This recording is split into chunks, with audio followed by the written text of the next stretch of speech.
Good day, ladies and gentlemen, and today we're going to be playing Winback, Covert Operations.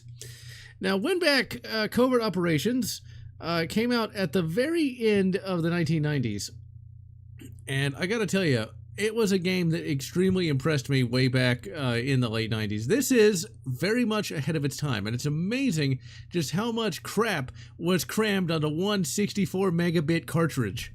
I mean, the PlayStation wasn't doing anything like this. Essentially what we have here is a third-person, cover-based shooter on the N64, complete with cutscenes. Cutscenes that actually look pretty good. This game was also done by the same people who did Dynasty Warriors, and I know that because I looked it up on Wikipedia. I'm aware of the Dynasty Warriors series. It's where you basically play as like some kind of super character that fights fights an entire army of like random soldiers. It's kind of interesting, but I never got into it. There's also a PlayStation 2 version that looks a lot better than this, but I still think it looks alright. It looks alright for 99 on a cartridge-based system. But yes, Silver Wings, this is very much inspired by Metal Gear Solid. Just without all the yapping. Because, like, they're able to get their point across without, you know, talking your ear off for, like, 5 minutes. I love the anime designs, though. I mean, anime is such a weird genre because the Japanese do things very different from, like, us Westerners. Like, the designs of these guys are just so ridiculous, but you're kind of expected to take them seriously. And yeah, $90 for one game is ridiculous. And yeah, the PS2 version did have voice acting, whereas this does not. This just has text. So instead of Metal Gear, we've got the GoldenEye satellite, or something close to it. I think this game also has multiplayer, but I've never played it.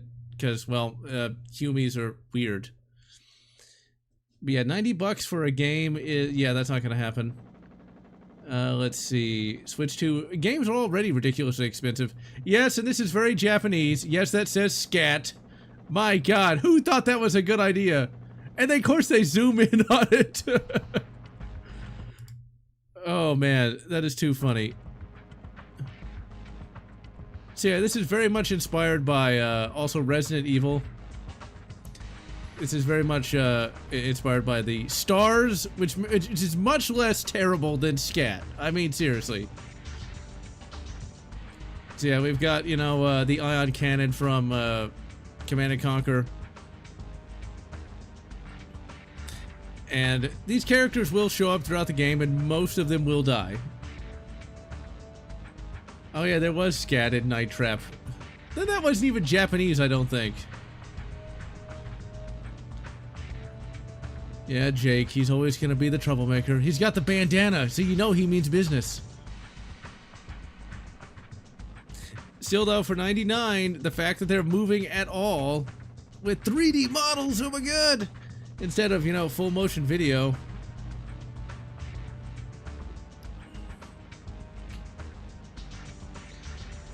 I can't imagine trying to play those those full motion video games back in the 90s. I mean, I existed back in the 90s, and I tried one, Critical Path, and I thought it was the worst piece of shit I'd ever played. And it was! There's no margin for error. Well, whoever planned this was really stupid. Yeah, there's gonna be a Power Rangers reboot for Disney Plus. How much you want to bet it's gonna be terrible? I mean, I know we're living in, you know, 2025, but at the same time, how much you want to bet it's going to have a bunch of political bullshit shoehorned into it? Let's see. Hear about the Power Rangers writer from the original series? Maybe. I think, oh yeah, talking about how the original Power Rangers writer was complaining about the casting. You know, the Yellow Ranger being, you know, Asian and playing the Yellow Ranger, you know, as a kid, nobody really noticed or paid any attention to that. Like, the Black Ranger being a black guy, nobody cared. Nobody gave two shits about that. We just watched, you know, people beating the crap out of each other. We're losing power fast! I like the music in this game. It's kind of funky. And man, These are very limited anime-esque animations here. It's like, find your own way in and carry out your orders. Fall out, soldiers. So we had this awesome plan, and now we're just gonna literally jump out the... Does anyone have a parachute? Doesn't look like anyone has parachutes. Do they all have Captain America shields?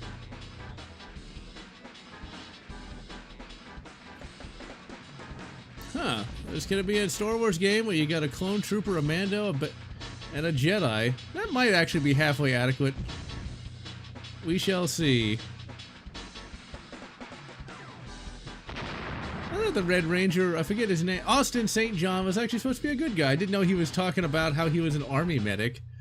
That does sound like something that somebody would make up. It's like, oh yeah, like I fought off like 1,000 Taliban, and then Lord Zed showed up, and like I had to jump in the Megazord.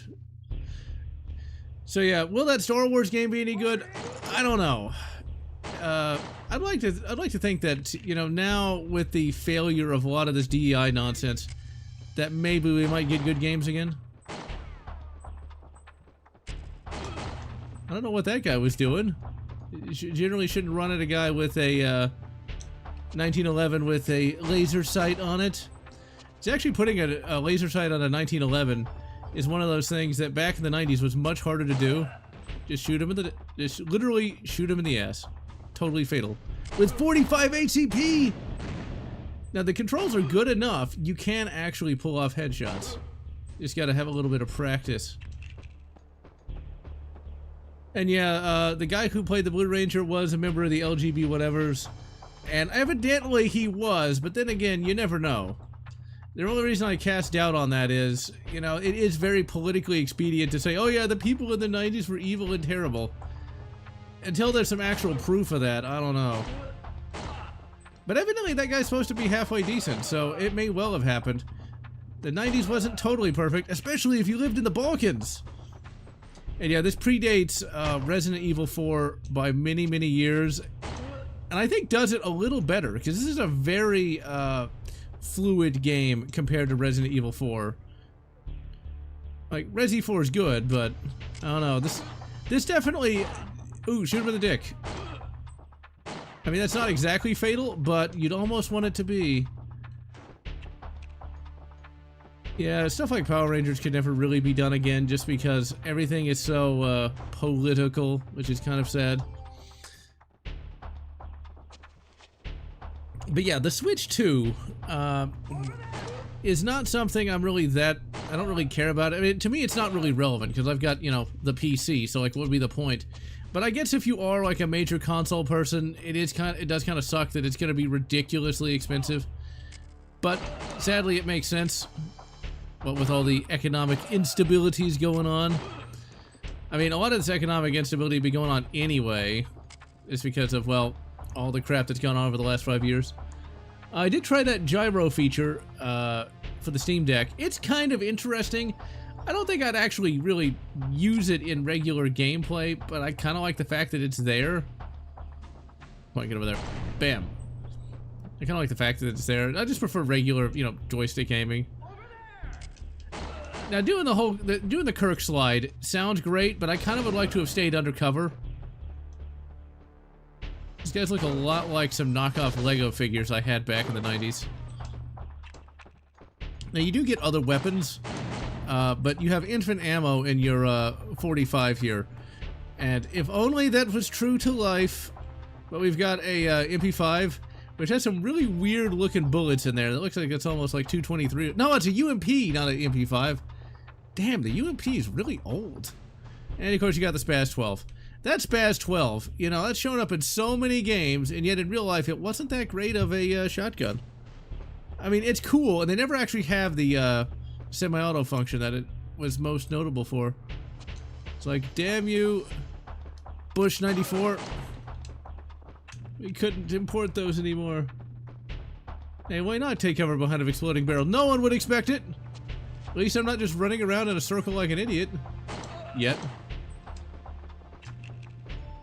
At least our dude here. Now the guy we're playing as is, once again, this is a Japanese game. So we're playing as Jean-Luc Cougar. Oh my. He's gonna be hitting up the bars for all the young dudes, huh? But yeah, John Luke Cougar seems very much a dubious name, but whatever. It's Japan. You just kind of got to go with it. That must mean something different in Japanese. Hybrid Heaven. Never even heard of it. And so yeah, evidently Windows 10, which was supposed to be the last Windows, is going the way of the dinosaur at the end of this year. I'll be transitioning to the new Windows 11 at some point after that, because I really don't want to have to move on to another OS anytime soon, because Windows 10 is bad enough. Windows 11, I've seen Windows 11 and used it a little bit, and it looks like it's trying to ape Chrome OS of all things. Hybrid Heaven was supposed to be a Metal Gear Solid game. Huh, I'll have to look it up.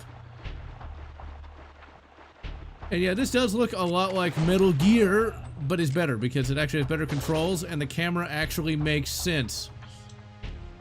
You wouldn't see this on the PlayStation because it couldn't handle 3D graphics as good as the N64 could. Take that, PlayStation fans. I mean, look at how good that 1911 looks. I mean, yeah, his hands look like flippers, but whatever. Blast him. This game's a little difficult. A little difficult. I probably should have gotten cover. Ubuntu. I've used that a little bit. But I'm not a big fan of Linux. It's overly difficult to use. Overly tedious. Because you have to remember all those bloody terminal commands, and I don't want to have to do it. I'm too lazy.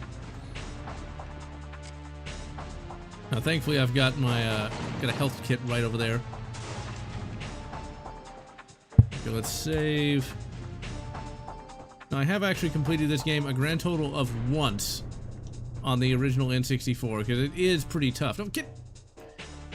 You know, Jean-Luc, can you please grab the bloody health pack, please?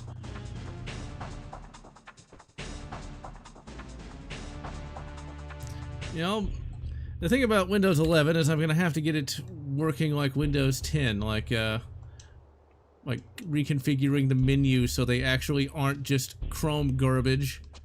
I mean, Chrome is great for what it was designed for, but general PC usage is just not something that's really set up to do well. And yeah, SteamOS is getting more popular all the time. It's like Windows was great simply because it worked on pretty much it did pretty much what you wanted it to do. That's the main thing.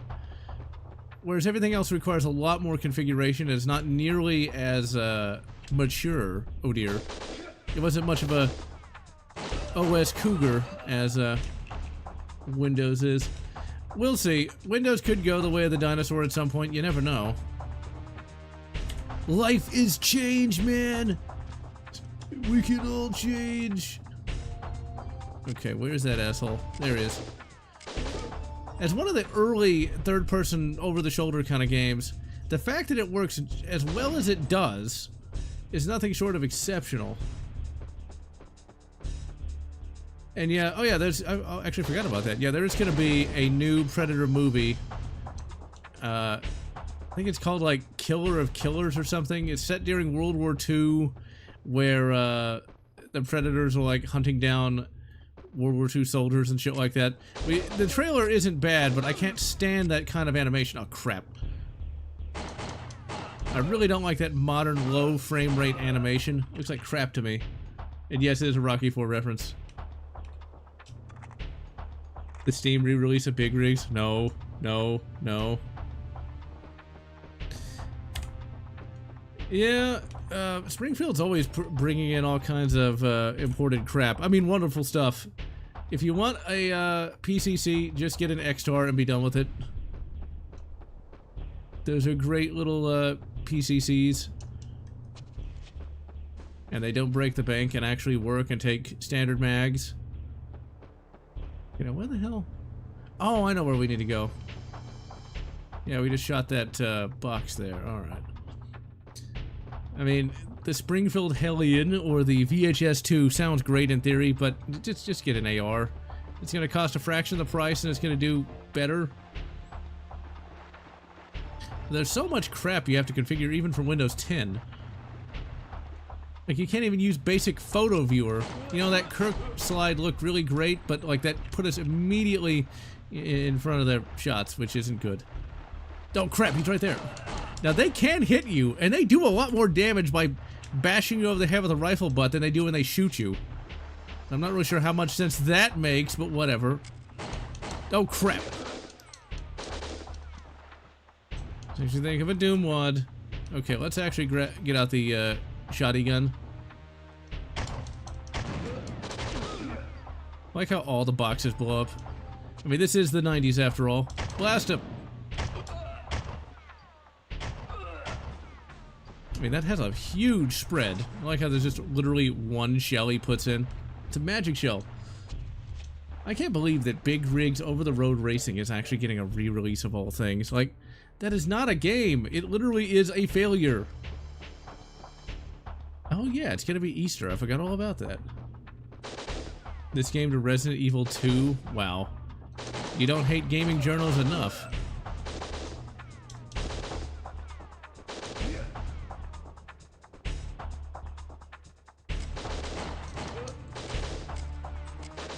If you think the game's hard now, just wait till you get further in. Like that, the last level of this game is almost impossible. Okay, so I can't aim at him from this angle. Okay, I forgot about that. Yeah, so like, you can't auto-target if you're out of a weapon's range, although that's pretty close. You'd be able to drill that guy with a pistol easy. Okay, let's just do our Kirk roll. And blast him! But the fact that this thing is not nearly as jank as it could be. Damn it all. Please tell me I saved before I got up here. Okay, good. But this is a game that you can easily lose it, though. Like, it's very easy to die. Big Rigs 2 exists? Is it actually a game now? I love how much mileage people have gotten out of Big Rigs. Okay, let's go ahead and reload that save. I remember back in the early 2000s, that was like a major episode for X-Play. With Morgan Webb and the weirdo guy, whatever the hell his name is. Adam Sessler, there we go. I think, like, didn't he drink his own urine or something? Play any old Marvel or DC games. I do have a video on Batman Arkham Asylum.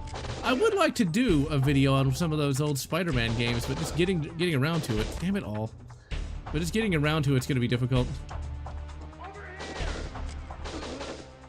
Just shoot him in the stomach. The main character's a cop, and the main character in RE2 is... I'm going to blame the chat, because I was reading that. I could easily see a gaming journal think that. Ugh, VTubers. I don't know why people like those super high-pitched voice me. Damn it all. You'd think I'd actually know how to play this game, considering it was like one of my childhood favorites. And speaking of childhood favorites, there are some songs that never go out of style. One of the things one of my hobbies is skating. There he is. Is skating, and like they play a lot of really old songs. Songs that a lot of the childrens that also attend the skating rink, like their grandparents would like those. Their great-grandparents even would like those songs. And it's like, they still get into it. Which goes to show you that, like, media I don't think really goes out of style. It just comes down to, like, what do you, the individual, like? I mean, is a song from the 80s really that old? Because when you consider that, like, classical music still exists. Not all VTubers have super high voice. Wearing the mask. Huh. Well, hopefully it's a voice that's not super annoying. The thing I don't like about the AR is the market's flooded with them. I mean, they are popular for a reason, because they do work. And yeah, that reminds me, Oblivion is getting a remake, but we still have the Skyblivion fan remake of that. And the Skyblivion guys actually released a like a press release talking about how, like, we don't hate the Oblivion remake, it's not bad. And we're happy that there's gonna be 2 and player choice and all that. Okay, what we need to do is we need to get out our rifle here. I'm pretty much only gonna play the Oblivion, the Sky Oblivion remake just because I can only imagine how poorly optimized the, Oblivion remake has got it. God damn it. Zapped. But if all you want is a basic 5.56 rifle, just get a PSA AR. They're great. And hello, John Doe. Damn it all. Gotta blast it again. ARs used to be anywhere from $800 to $1,000 when only Colt made them, and they were a very rare rifle to get. Because no one could really afford that kind of price. The AK was actually far more popular in the 80s, and even then, the idea of like owning a tactical gun is very much a modern sort of thing. Believe it or not, there was a time when people didn't even see those as real guns. Like, what honest man would need one of those 30-round magazines? That was actually a thing. For the longest time, people primarily just owned 12-gauge shotguns or pistols. Yeah, this also predates that, doesn't it? Okay, let's... It's a good thing he gave me a chance to look at him before he tried to shoot me. That man is sporting. Shoot him in the head. Crap. So, like, the 1911 is terrible because it doesn't have, like, a 15-round mag. You know, it's just shot placement, people. Shot placement. So, a decomp, WWF, no mercy. You know, I never actually got into the wrestling games. Do I need to save? You know, why not? There's a high-end AR back then compared to a PSA AR. They're about equivalent. I mean, a Colt AR is still going to be slightly better than a PSA AR today. And yeah, Bill Ruger really stuck his foot in it then. Because Bill Ruger, the guy who founded Ruger Firearms, was the guy who kind of popularized the concept of only having 10 rounds in your rifle for some reason. Evidently some gun mag writers at the time, once again, you don't hate journos enough, were mad that you could unpin like a 30-round AR mag from 5 rounds to 30. It makes no sense to me. $700, yep. I mean, they were all pretty expensive, but thanks to economy of scale, it's all economy of scale. According to a video I watched just last week, evidently the Navy, the U.S. Navy handed out like the technical data package to a bunch of companies, and those companies kept it, and that's how the AR was able to be so cheap, because it's economy of scale. A lot of companies started manufacturing them, and it brought the price down. It's like an AR for 300 bucks, which you can get them that cheap these days, would have been unthinkable just a few years ago. Damn it. I don't know why that seems like why this seems like such a good idea. You know, because I'm not actually doing that on purpose. All I'm trying to do is just stick my head up and shoot. And it kind of does that automatically. You don't stay behind cover nearly as well as you should. Or what I could do is do a proactive reload and hit him with that gas can there. Yeah, that is pretty much from MGS1, although I wouldn't have known that back in the 90s because I never even considered playing Metal Gear Solid. There is no way I would have had the patience to play that game. I barely had patience for this game back then.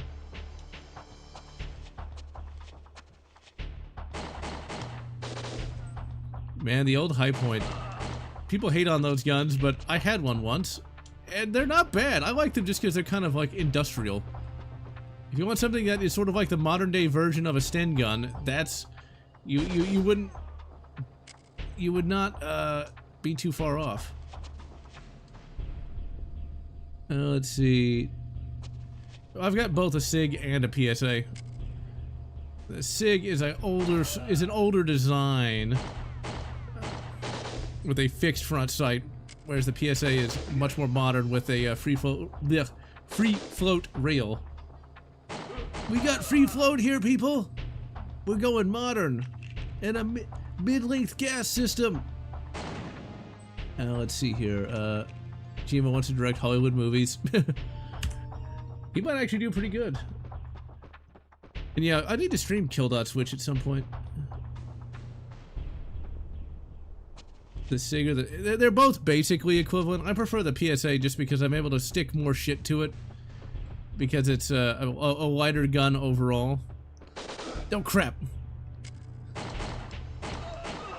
But see, he was just firing from the hip. What an asshole. The very idea of just like having a two-handed stance, that is actually remarkably modern, like only in the last like 50, 60 years. For the longest time, people would just like shoot one-handed. It wasn't until the 70s that people really got around to like, if you put like two hands on your pistol, you can shoot it better. And that was all thanks to Colonel Jeff Cooper and a guy named Jack Weaver, who was a competition shooter who was able to get ridiculous scores because he put two hands on his gun. Oh my. Trimmers. Proper safety proof. Yep. Trimmers is a classic. Evidently the original writers got the rights for it. And they want to bring back Kevin Bacon and everything. I don't know if we need any more Trimmers movies at this point. I mean, they finally retired the Burt Gummer character, so like, they can remake Burt Gummer. Oh, that was rough. That was like a one-hit kill with the 12 gauge from 2 feet away. That's actually mostly realistic. 12 gauge is pretty tough. 80s or 90s Bushmaster. I mean, they're not going to be bad, but you're not going to be able to do nearly as much with them without modification. Because they're going to be, they're going to have that carry handle, and they're going to have not the triangle handguards, but they're going to have the basic handguard. Ooh, we got a headshot. Save.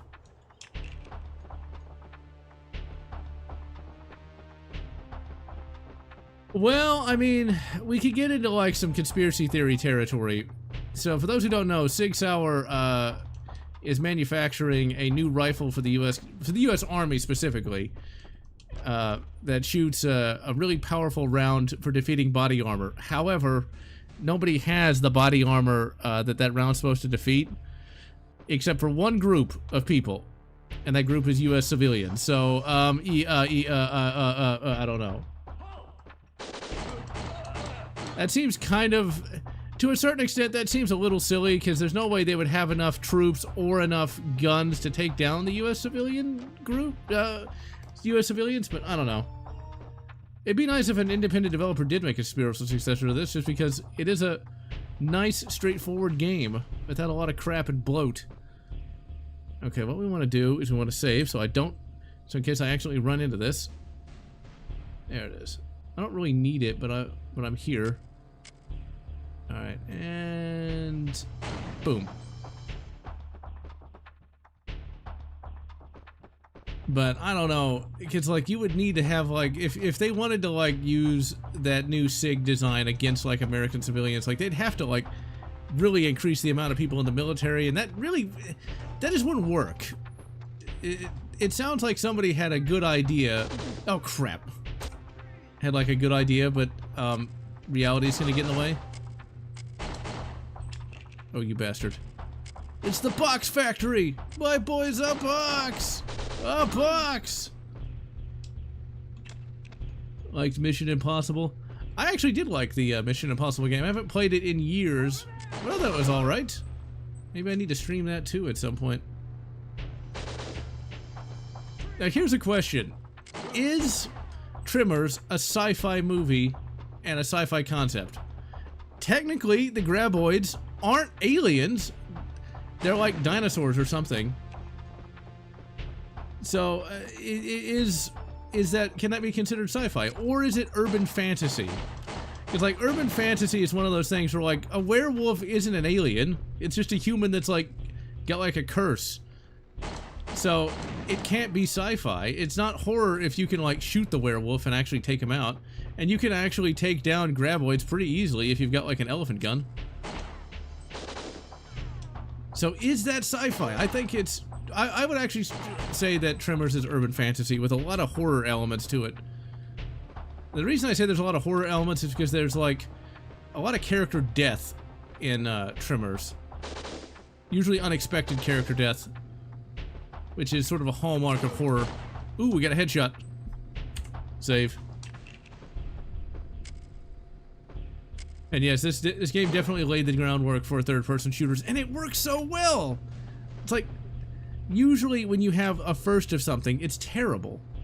Because like, if you look at something like Catacomb 3D, which is arguably like one of the very first prototypical first-person shooters, like it predates Wolfenstein by I think 2 or 3 years, it's not that great of a game.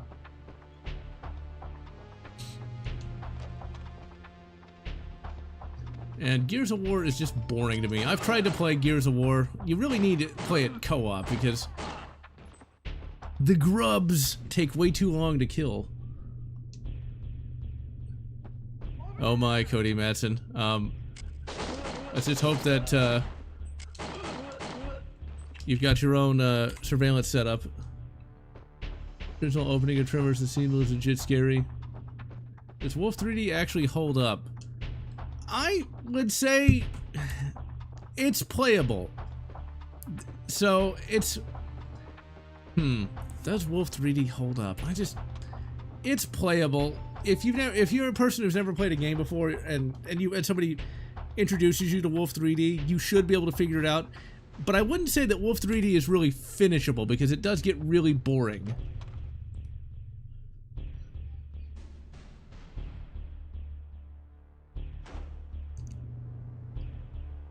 I've never played I've never played Project Swarm. I'm not even going to try to pronounce that. Never even heard of it. But Wolf 3D just gets really boring. Wow, whoever was running that thing must have really hated that guy.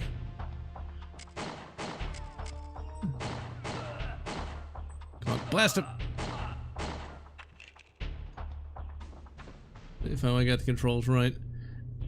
I just never really... Gears of War just takes so long to kill anything. It just got so boring. Huh. I'll have to look that game up too, because I've never even heard of it. Okay, can we actually see the box? I don't think so.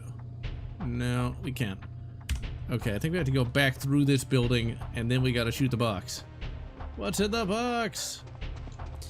Now, if you want a good version of Wolfenstein 3D and that's not the original, I really recommend playing the SNES version. It's a little more, the levels don't go on nearly as long.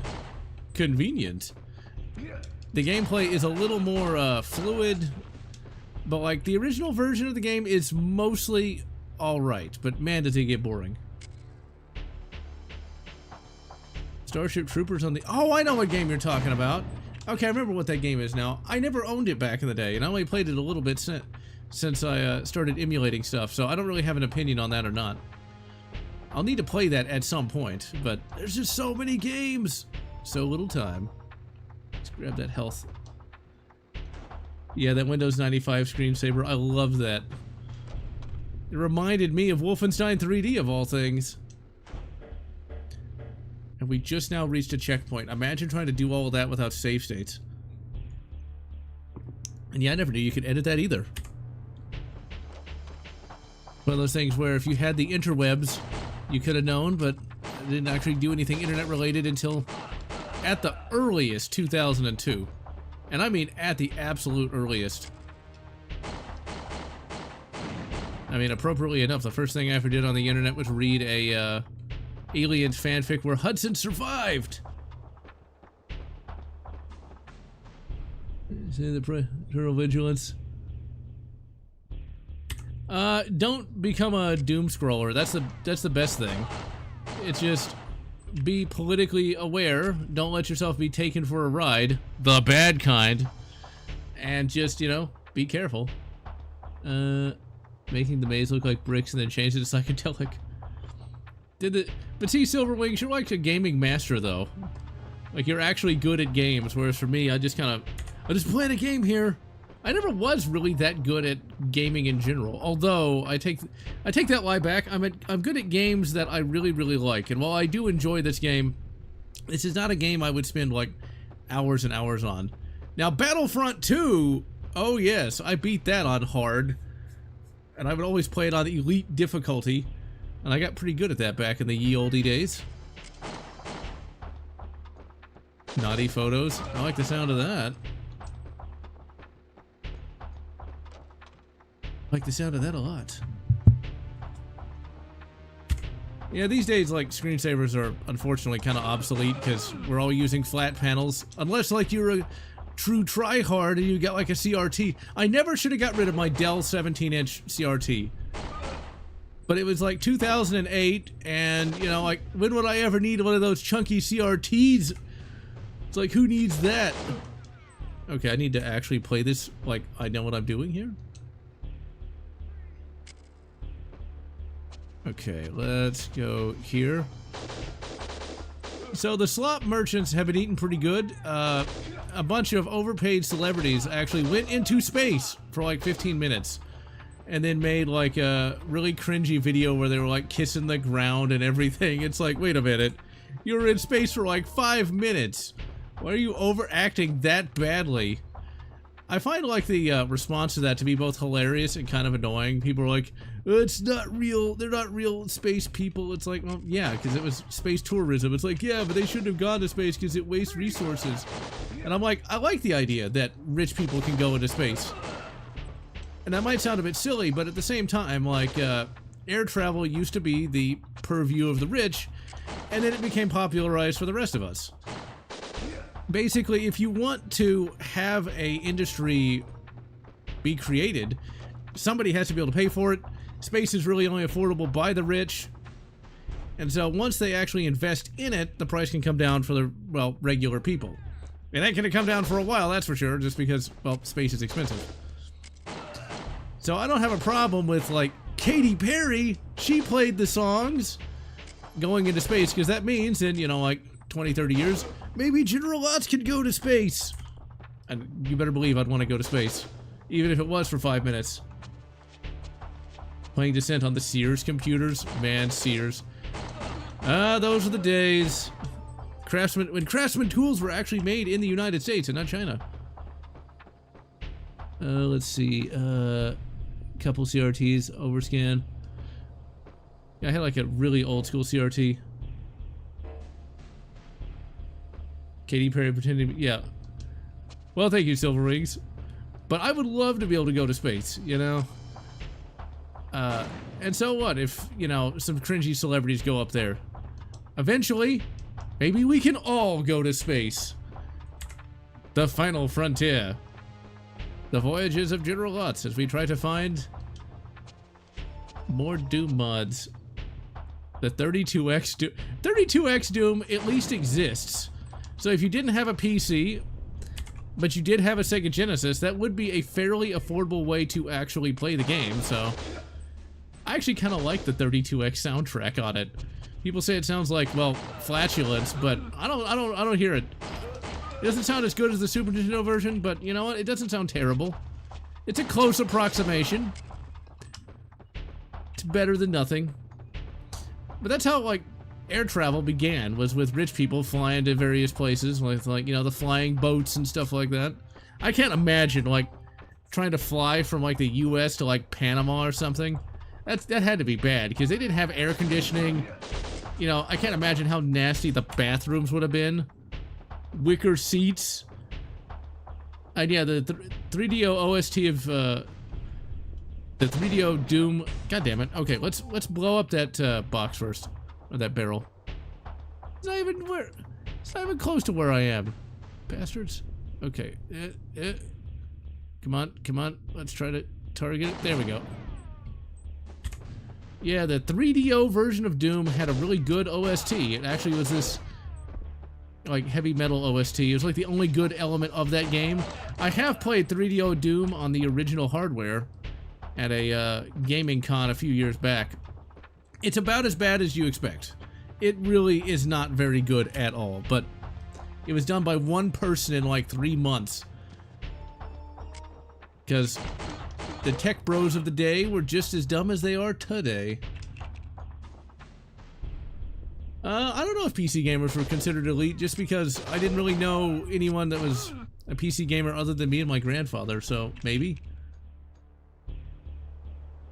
Well, the 32X I think was slightly more powerful than the SNES, so it makes sense that it might look a little better. But running Doom on any console back then, especially a 16-bit, was insanely good when it comes to programming. Seems like the naive childlike character. Darman is kind of naive for a little while, like in the first couple books, but he gets a little bit better.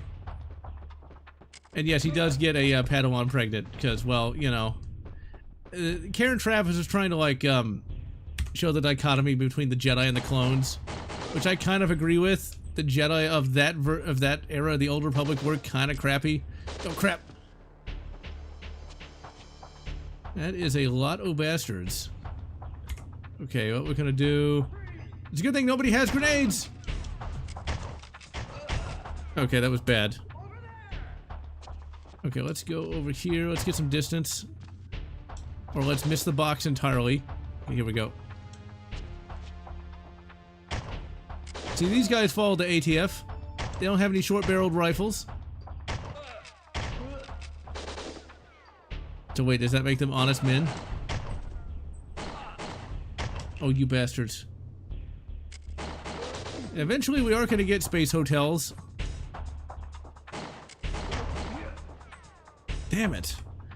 The main thing I don't look forward to about space is, since we don't have artificial gravity yet... Okay, I'm just sucking like you wouldn't believe. Artificial gravity yet. Actually, like, you know, going to the bathroom is not going to be fun. I've seen the space toilet, and does not instill me with confidence, like, at all.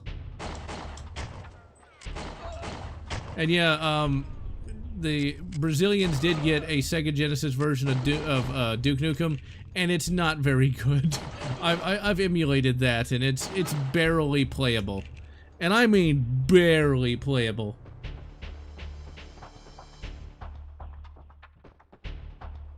And the only reason I played anything on a top-of-the-line PC was because my grandfather worked for Compaq, and so I played it all on his work PC.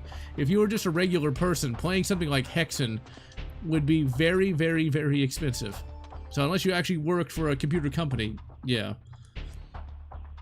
But by the late 90s, PC started to catch up, because I remember my grandfather setting up a computer for one of my relatives, and we gave that relative a shareware disk of Duke Nukem, and it ran on it, so it was just a fairly generic consumer PC, so...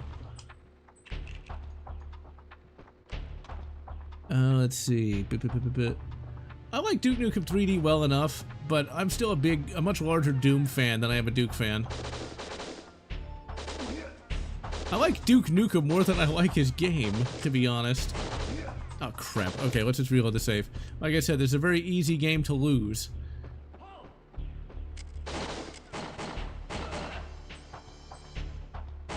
I'm gonna get so... Oh, crap.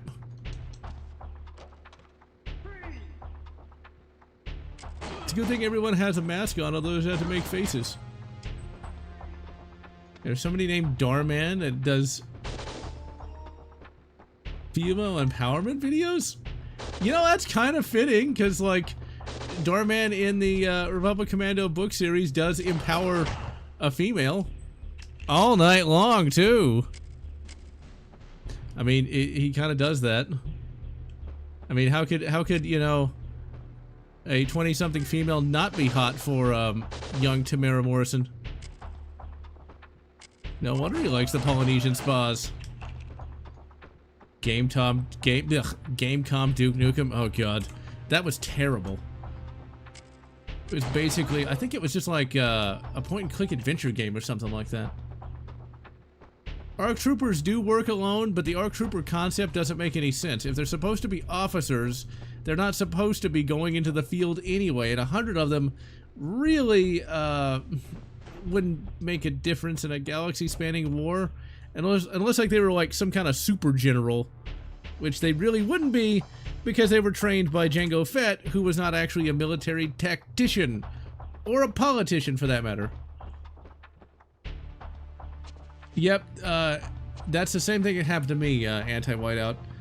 My grandfather and I got Duke Nukem 2, and we're like, oh man, it's a sequel, and then it's like, what the hell is this? It's this side-scrolling game. And, you know, back then there was no way to know that that was, you know, a completely, that was like the second Duke Nukem game ever, and Duke Nukem 3D was the third game. We just thought they cheaped out on the sequel because they wanted to save money or something. Oh, crap. Shoot him in the face! Shoot him in the face! Look at how much that kick did. He kicks me in the face, and it takes down more health than a pistol shot. You know, he doesn't skip leg day. Game Tom Duke is playable, huh? It didn't look playable, but then again, I've only ever seen videos on it. Damn it.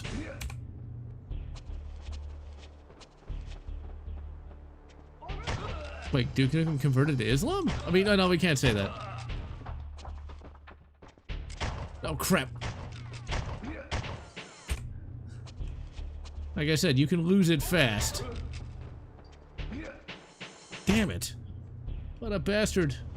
Staples bargain. Hey, Staples used to have some good deals on games. I got, a friend of mine a copy of Empire at War for like $10 from Staples.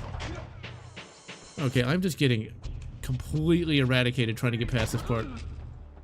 Okay, let's save. We'll just save after every shot. Right, he actually survived like a full bunch of buckshot. Like literally 2 feet away from him. Not even 2 feet away from him, practically touching this guy. Oh my. Okay, so what he's going to be able to do is he's going to be able to hit me, which is going to take off a lot of health, so we need to just, like, fall back here. Can't believe I'm getting killed by guys that just walk into walls. But see, like, no one would have known that Duke Nukem 3D meant a 3, though. It's kind of like Wolfenstein 3D. Everybody just assumed it was the first game. Let's see. Yeah, maybe it is Birdshot. Maybe it is Birdshot, but Birdshot really is not as weak as you'd think. They're blowing holes in like a cast iron skillet.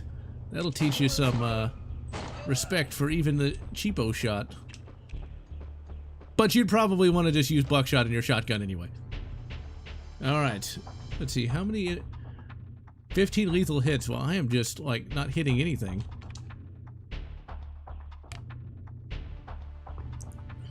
Yeah, Doki Doki Panic was was one of the first pieces of slop you found on YouTube back in the early 2000s.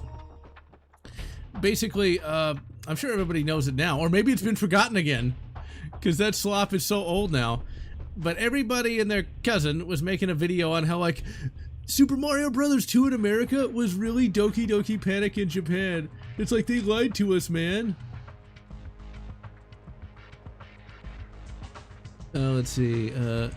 Yep, Doom runs on like virus cells at this point too. Play Metal Gear Delta.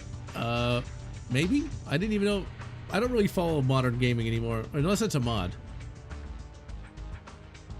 Doom the Duke Age. I could go for that.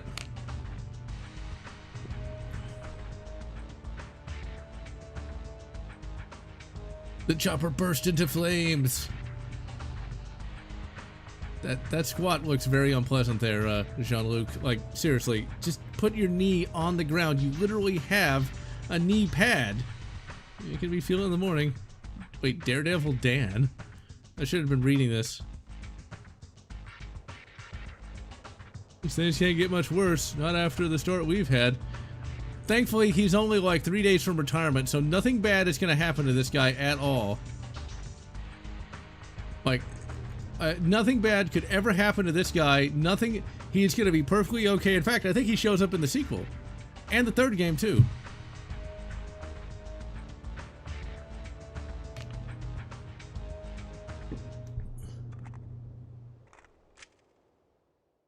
Shot in the face with birdshot? Ouch.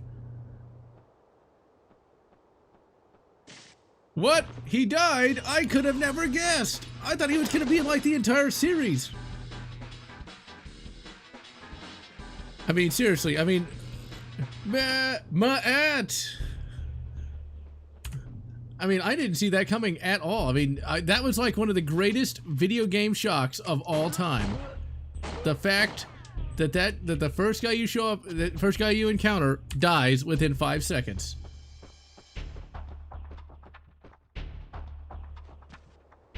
SMB2 US improved on the gameplay of Doki Doki Panic. I've never played Doki Doki Panic anyway. It's kind of crazy that we got a lot of NES, goddammit, NES games that were originally Famicom Disk System games. If I'm not mistaken, Doki Doki Panic was a disk system. Yuck, I can't talk. Disk system. God damn it. You know the thing. The one with the thing. That one. It's got the discs. They're floppies. It needs, you know, like video game Viagra.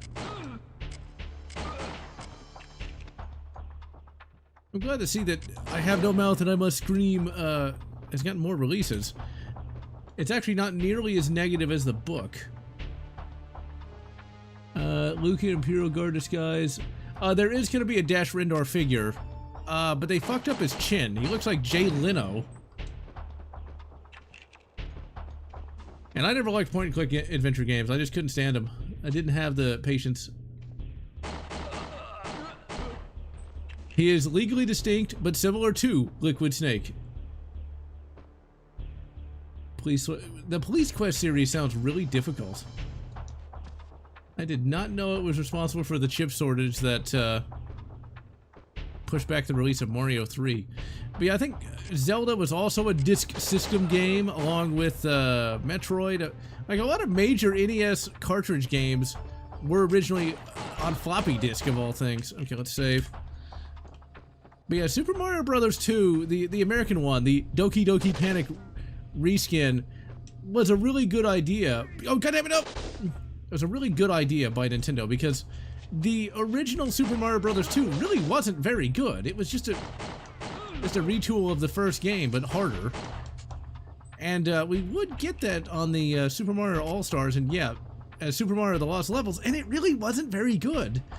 So, I'm glad we got the reskin. The reskin actually feels more like a real sequel, because you got multiple characters to choose from, the gameplay's tweaked a little bit. But that was your early slop of, it's really a reskin.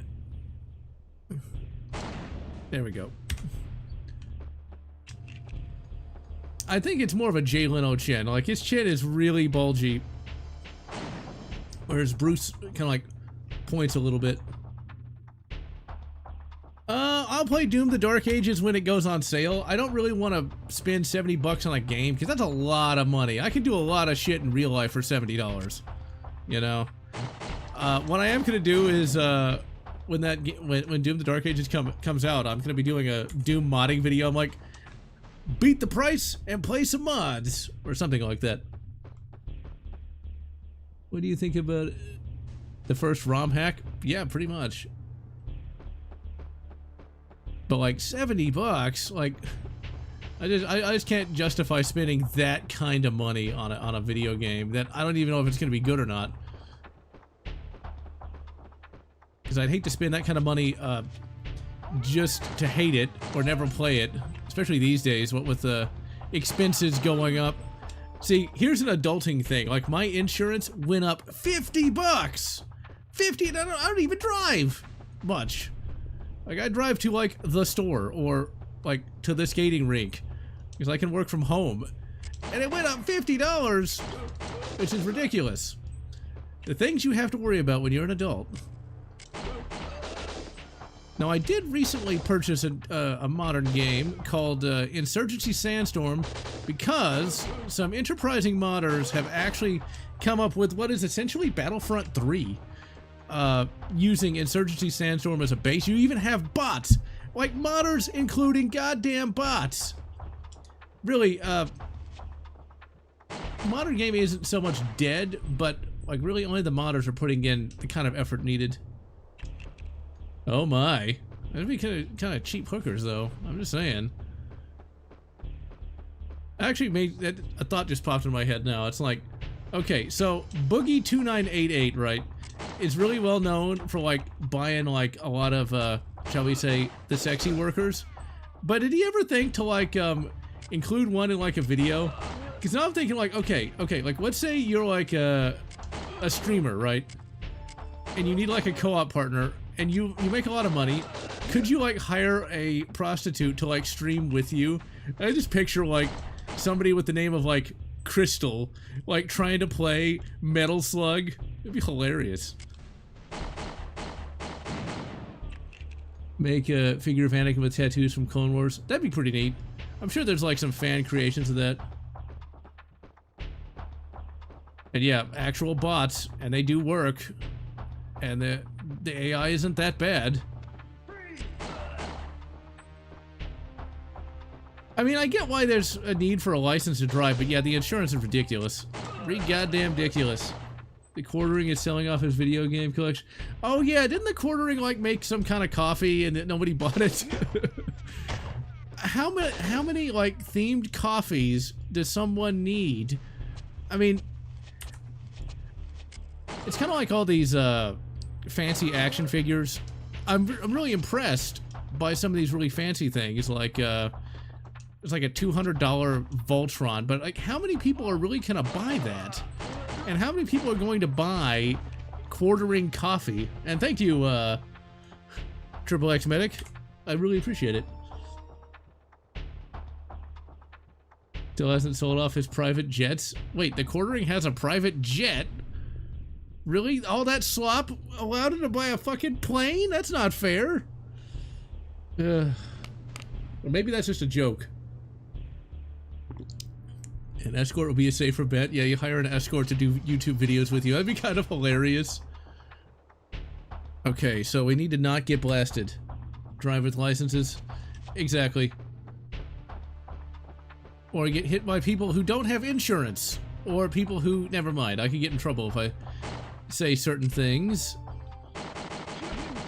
Okay, I just got completely jackhammered there. Yeah, Tim Pool has his coffee. Cade Skywalker. Oh, I'd buy that. I'd buy that for more than $1. Yeah, Tim Pool has gotten kind of nuts. Just looking at his, looking at some of his thumbnails, his slop nails. He's one of those people that's into, like, repealing the 19th for some reason. As if that would help anything. Okay, let's just keep... Come on, Kirk Flip. There we go. Let's see, now he's stuck.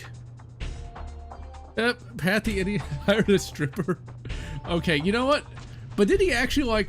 I would... Okay, if I had the kind of money and actually wanted to do that, what I would do is I would hire one of those people and take it completely seriously.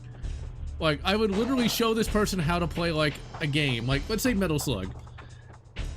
And I would just talk to this person like a normal person and not even let on about what was going on. So, Fantasia, like, how do you feel about, like, Metal Slug 2 compared to Metal Slug 3? And, like, if this person was, like, really dumb, which, unfortunately, if you're getting to that line of work, you can't be that smart. And I give her a script, like, well, you see, Metal Slug 3 has more enemy variety than Metal Slug 2. And yes, the fence has now replaced his brain. He's more fence than man. Twisted and evil. You can get a 12-ounce bag of the Quarterings coffee for $20. Coffee brand coffee. Wow. And the only problem with their... See, like, that sounds great. Like, oh, we need a competency test. But I can guarantee you what's going to happen is just like with shit states like California... You put any restriction on that, and they're going to take it to a ridiculous degree where, like, you have to be able to solve, like, a quantum physics problem or something in, like, 5 seconds to be able to vote, so... Oh, yeah, you can melee kill enemies. I forgot all about that. Come on, get him!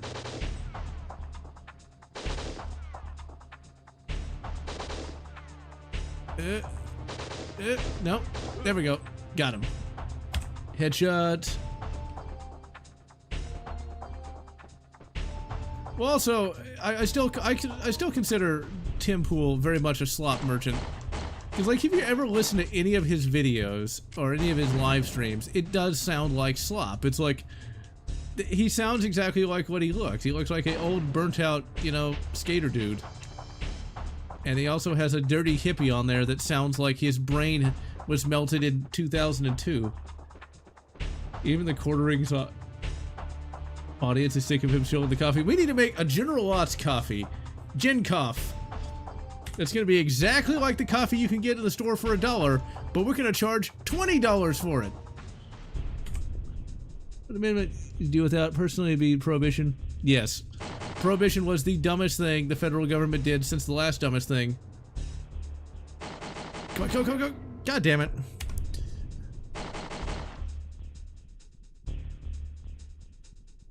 See you, Triple X.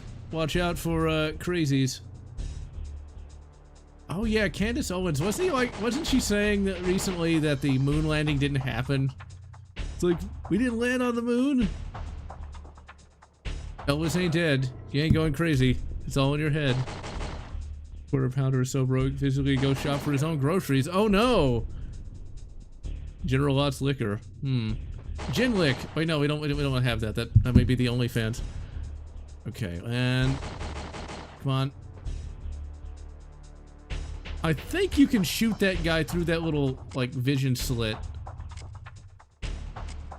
Snipe him through the slit. Oh my. Wait, can he not hit me here? Oh, he can't. I'll get over there eventually. No, we can't actually get him. And yeah, get rid of that income. God damn it. Yeah, get rid of that income tax too. Dinosaurs don't exist, huh? They were made by InGen. Deny the existence of... Really? Man, she really has gone off the deep end. And who knew a 50 caliber machine gun could hurt that much? Okay, maybe what we need to do is like just... There we go. Maybe what we need to do is instead of like flipping everywhere, we just kind of like walk. Yeah, we really do need to get rid of that income tax. You know, there's some states that actually have a state income tax on top of the federal income tax. And then you got the goddamn sales tax on top of all of that. It's ridiculous. Getting taxed to death. Then you got property tax. John Del Rose, slot merchant, won't shut up about how great his books are. Huh. Never heard of him. Man. I wonder if, like, Benny Boy and Candace were, like, sleeping together, because that sounds like a jilted lover almost. Dinosaurs are a Zionist conspiracy, huh? I can just picture, like, a T-Rex with, like, a giant blue Star of David, like, on its head. I mean, I guess that could work. Let's see. Stop. This is the Matrix. It's all a lie. I'm a lie. I'm not even real. I'm actually a ghost from Christmas past.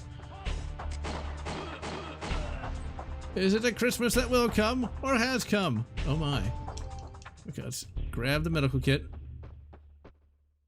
Let's hug the wall. Yep.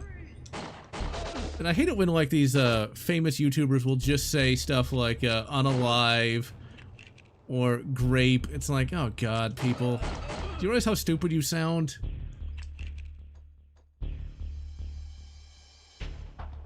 You literally see the absolute hatred. Yeah, I think Benny Boy must have been going down on her or something, and then, well, they had their falling out, and, well, jilted lovers indeed. Or maybe she really is just, you know, like, hating the people with the hats. You never know. Stars intertwined. Ugh. Some of the YouTuber books are supposed to be pretty good. Evidently, the guy with that guy with the sunglasses Razor Fist, I think his name is. He's supposed to have a pretty good comic. But yeah, some of that YouTuber stuff is not that great. So that language policing is a real thing. It really is. But still, it's kind of annoying. YouTube does like to censor, this is for sure. Because this is the first message I've seen in a while, Silverwings. I'm not being a content cop. Not today, at least. Okay, where the hell is that little box?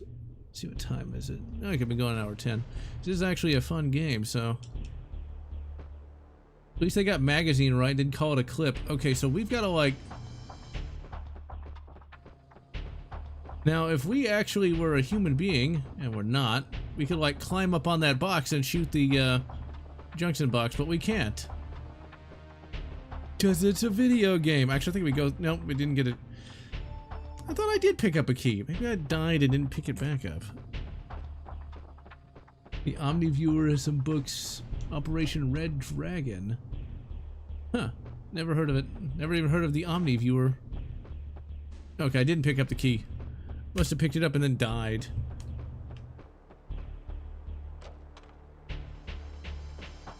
We're talking about books. I've recently started thinking about, like, combining Star Trek and Star Wars to a certain degree.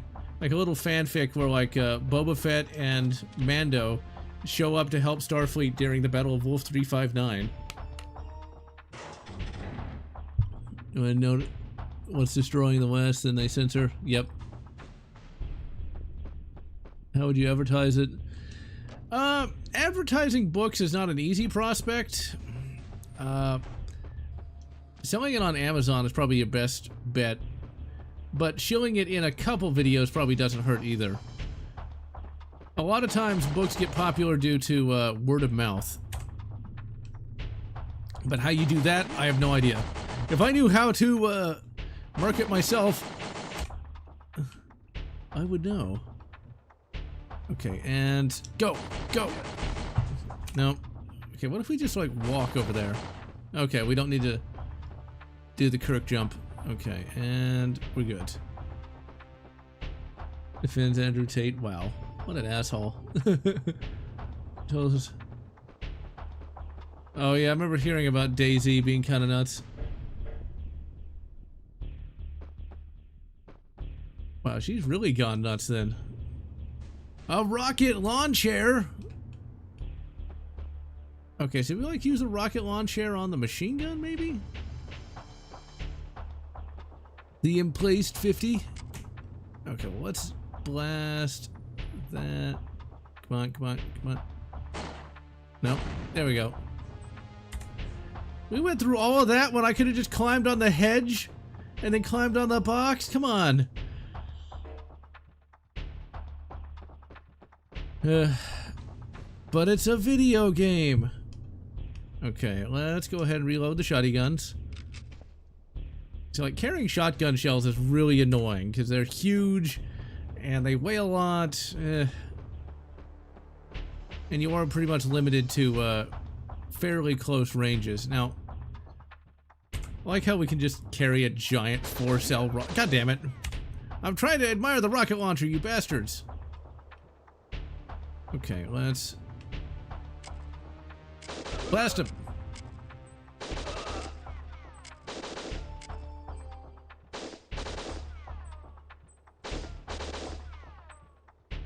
We both ducked at the same time. Okay. Is he dead? Nope. Is he dead now? No. Either he's got a vest or he's a space marine. No! Go away. I want to restart. Days Gone remaster. Days Gone has a remaster already? Damn.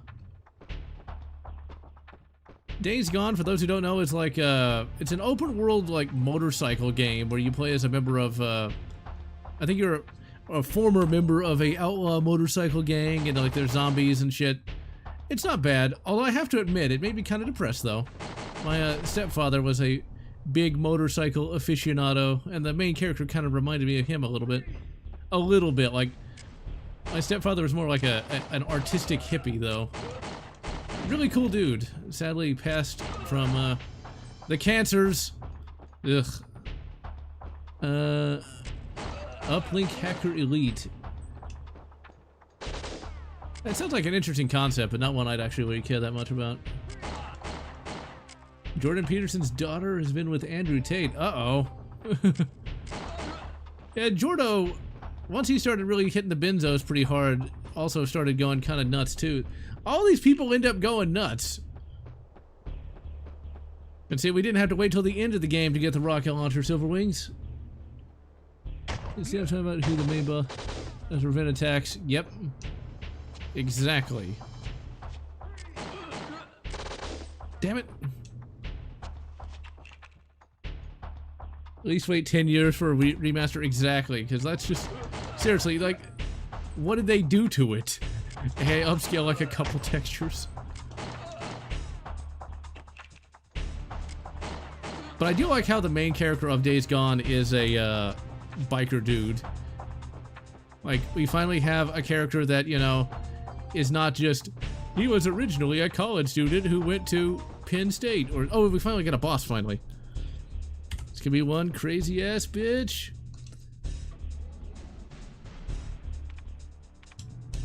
My uncle is a big fan of Days Gone. Like, he talks about that game all the time.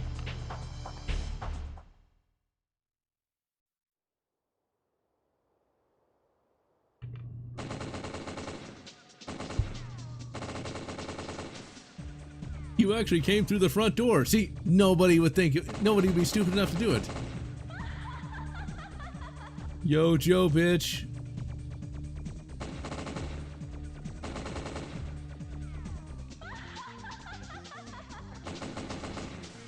Really, don't waste your ammo like that. I'd like to pump her full of time, but never mind.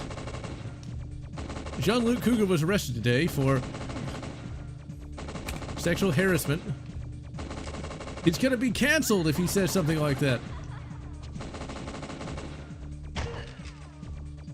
Have some birdshot, babe. Damn. At least with Last of Us, it makes a certain degree of sense just because it was originally a PS3 game, so... I still need to play that game.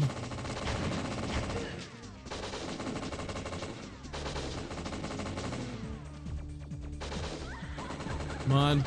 Kirk flip.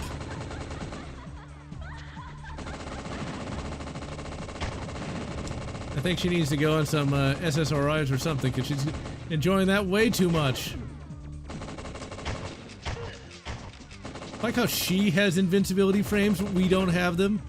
I'm just saying, it's might be a gynocentric world. Now wait a minute, I got a grenade, I got a rocket launcher. We got a rocket launcher for this? Really, game? You're gonna let me blow myself? You're gonna make me blow myself? Oh my. Gonna have to get a rib removed.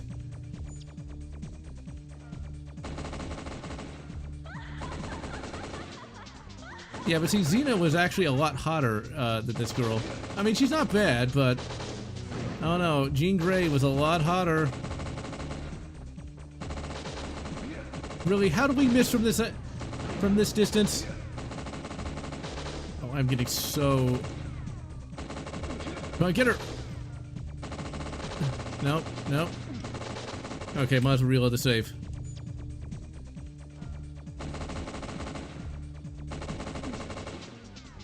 Okay, I need to actually time that so I don't walk directly into her shots. Okay, there we go. And it takes too long to actually aim. She didn't do too much damage. She only damaged my pride. She said my rockets were really small, but that it's okay. They're not as big as her last opponent. What is she even aiming at? I thought chicks were supposed to be good at shooting. Okay, let's... Okay, let's go over here. Really? How did that miss? We're gonna get her. This bitch is toast. Okay, there we go. How did that do so much damage? Yeah, I've heard The Last of Us 2 is pretty boring. Brothers in Arms, I have all the games on Steam, and I played the first one for like 5 minutes. I mean, they're not bad games at all, but I just never got around to them.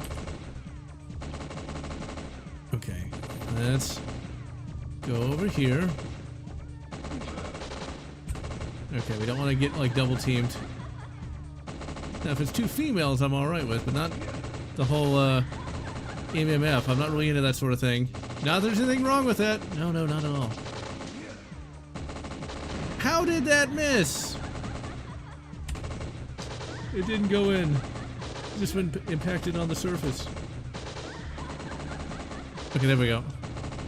Yeah, but Dee Dee was way less evil in Dexter's Laboratory.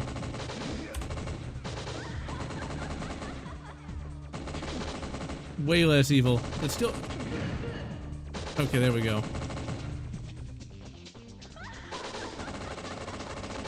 Give me the health, give me the health. Damn it! Uh-oh. I hit F4 instead.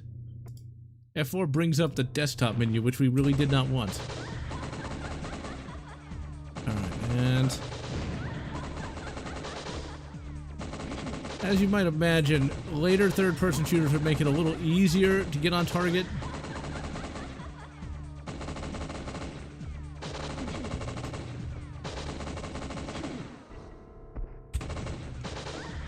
It did not balance her damage output. It was like, it's very hard to even look at her. Go! Okay, there we go. Okay, we're gonna save right here. I'm just gonna run. I'm gonna get shot in the leg. What a bitch. What are you even shooting at? Man, her AI must have broke. You can get double teamed so easy. Okay. Just run. Just get that health and then immediately save.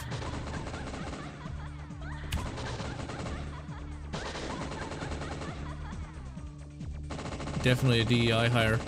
I mean, look at that. She's literally just running into the wall.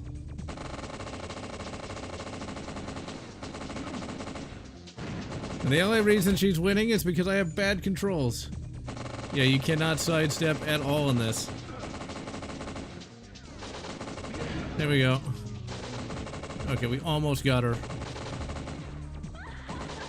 Gonna go grab that health kit real quick. Run.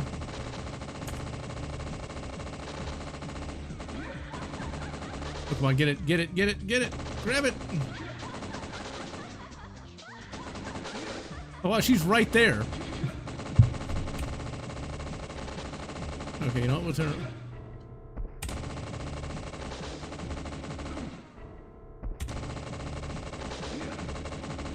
Okay, this is not good. We're kind of screwed here, and not in a good way. Because I literally don't have time to react. Because she's like right there. But what if we went this way? But what if we use fast food to disguise our own cooking? Then we can take her out on a date. Maybe she won't be so crazy. We can fix her! Okay, come on, grab it, grab it.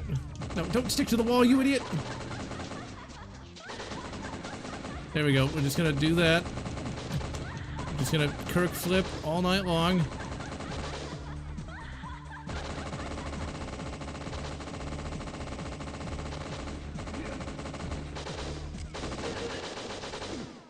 Okay, well that did not work. Look at how much damage that machine gun does. And all she has to do is literally just turn around. Okay, there we go.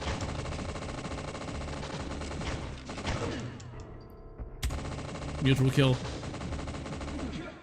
Damn. You know what? I think I'm gonna let her kill me, and I'm just gonna reload. Just gonna restart. It's mostly an M60, but it looks a little weird. Bomb Rush Cyberfunk. Never heard of it. A game using the Doom 3 engine could succeed? Yes, it could. If they just made a regular Doom 3 style of game, it could. There was an attempt to do a Doom 3 kind of thing recently called Wretched. Unfortunately, it's pretty janky.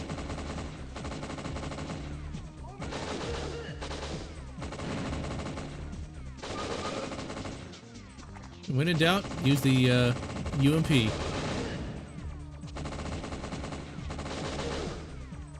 See, the issue with using the rocket is I'm too exposed. Whereas I can just do that. It's a lot easier. Oh my. Time to Kill has a mouse injector? Truly, we live in an age of wonders. See, while she's, you know, shooting the ceiling, I'm just gonna, you know, like, use my MP5. Or no, it's a UMP. Oh, crap. She blew up my box! How could you?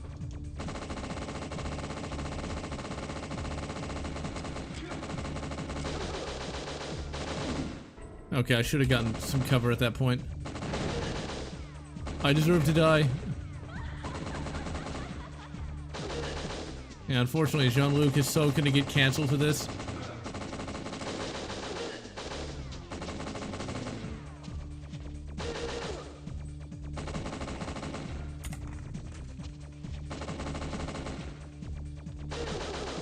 Okay, we almost got her.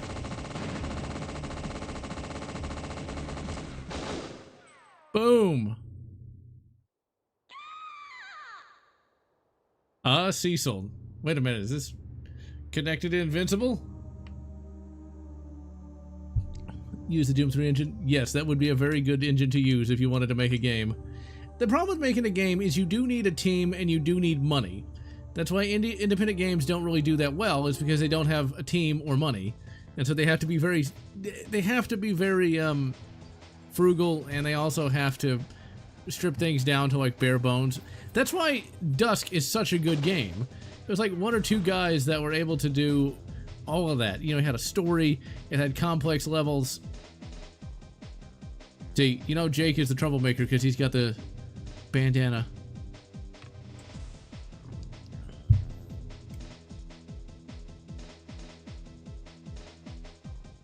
And yeah, you do lose all your ammo if you load mid-magazine.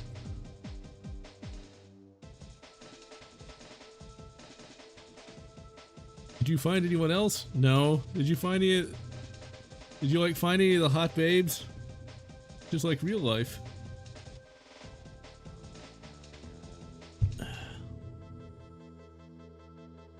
We've got to get to the elevator?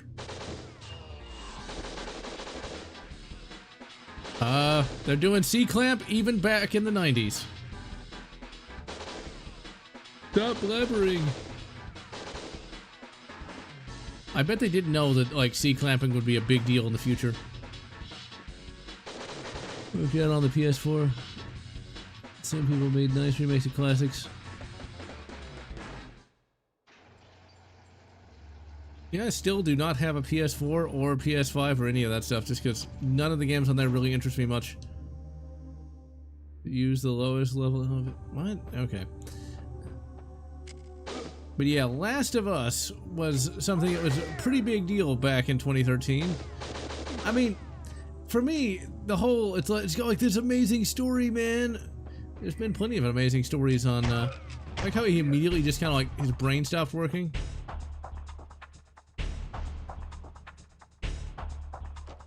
There's already been great stories in gaming, so I don't know, the whole zombie thing.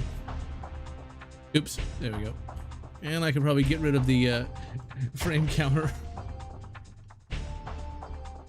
Probably don't need that, because of course we're getting 60 FPS, because it's the PC. Wow, I'm getting double teamed here, and not the good kind either. No, come on, proactive reload. Alright, got him. Yeah, zombie games and shit like that. Losing ammo on reload does make sense to a certain extent because it's not going to just go into like a reload pool that's on yourself. You'd put it in a dump pouch, but I don't know if dump pouches existed back in the 90s or not. I think that might be a modern thing because I think that started out with like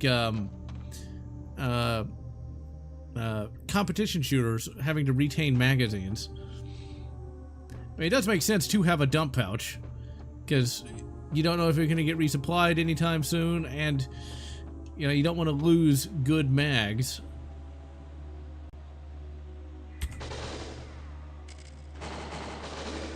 The only Portal game I ever played was Portal 1. Damn it all. Come on. Lock onto him already. We got reverb, people. But I only ever played Portal 1. And I thought it was alright. Damn it. Like I said, this game does get tough. Okay, and so just gonna blink on and off. Here we go, and go!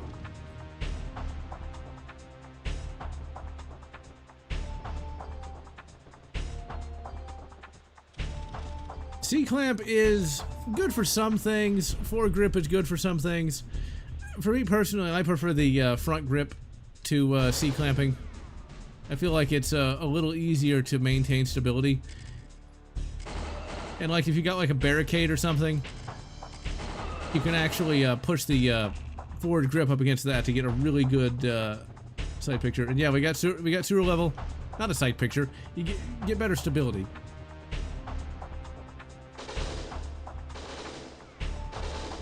Yeah, I never was a big fan of puzzle games. I like dynamic action games the most. Damn, you wouldn't know it from how I'm getting completely eradicated over here. Thankfully, we got plenty of health. But I did play Portal 1 a little bit.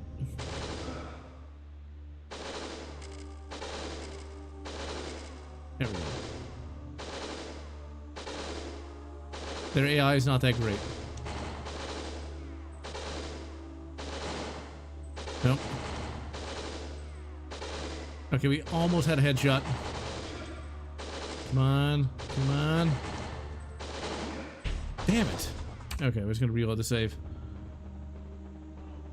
We can just run over here till we get like... Damn.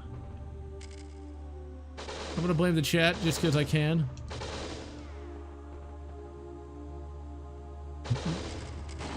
Yeah, that was a very early series of videos where I did try to play Doom on Nightmare difficulty with all the... Yeah, but I want to save my... I'm down to like half a mag, so I don't want to waste my UMP ammo. Just on these little foot soldiers. These little bastards. These little clones.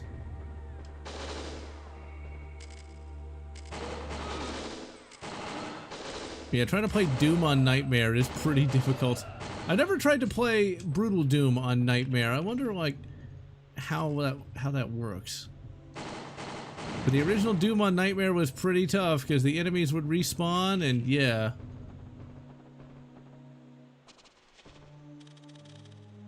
And the only problem with the side feed AR is you'd have to change the geometry of the receiver, and nobody'd be willing to spend that kind of money. And side-mounted mags, I don't know why they fell out of popularity. I think probably because they were harder to manufacture. That sounds like something that would be a reason for that. And the whole emphasis on getting really prone is not something that people really care that much about anymore either. Go! I'm gonna save. I'm gonna try to hit that box. Death by box. Go, go, go, go, go. And got him. And side-mounted mags just bring their own baggage. No, don't flip towards him, you idiot. Now, sometimes these boxes will have ammo and health, and we really need kind of both. Sadly, the shotgun's just not as useful as I remember it being. Ugh.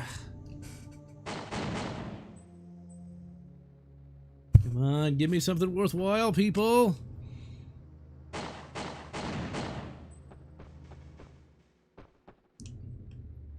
Yep, that was a mag. I thought it was. At least it got mag right and didn't call it clip. I mean, I can understand why older gun people would call it a clip, just because it does kind of clip in, I guess. But seriously, though, it's a magazine. Get it right! Okay, so they got a shotty gun. That guy's staring at the wall, so he must be the special needs soldier. His ASVAB was not very high. Damn! His must have been, though.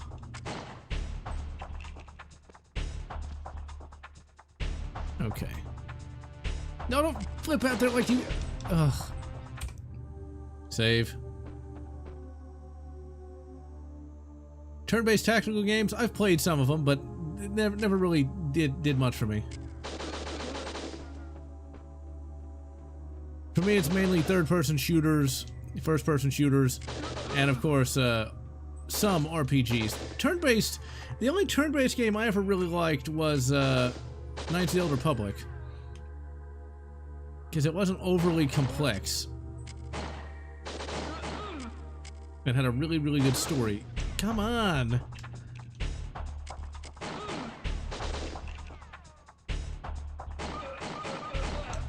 Steven Seagal's out for lunch.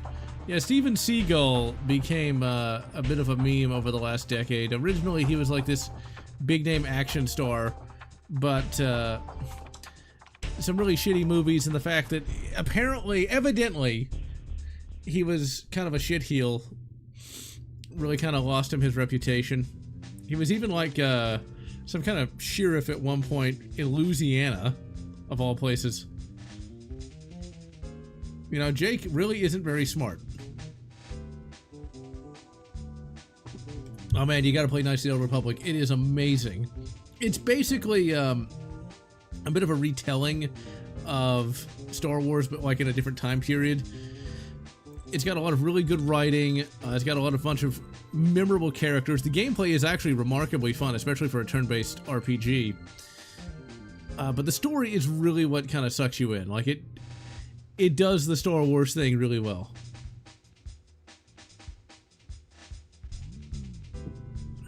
Well, now I hate Steven Seagal even more, because how dare you break his wrist? Never Say Never Again is a really underrated movie.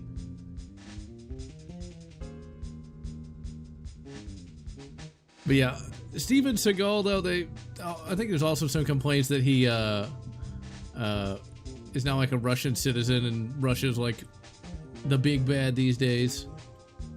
I think like Steven Seagal also made like a fancy energy drink or something.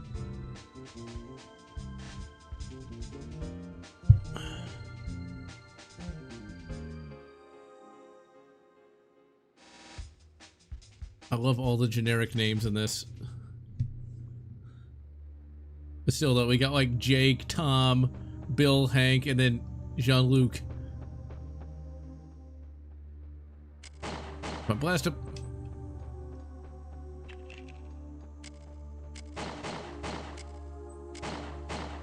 Well, he had a reality show where he was like a sheriff at one point, so I don't know how successful that was, or if he was even a real sheriff or not.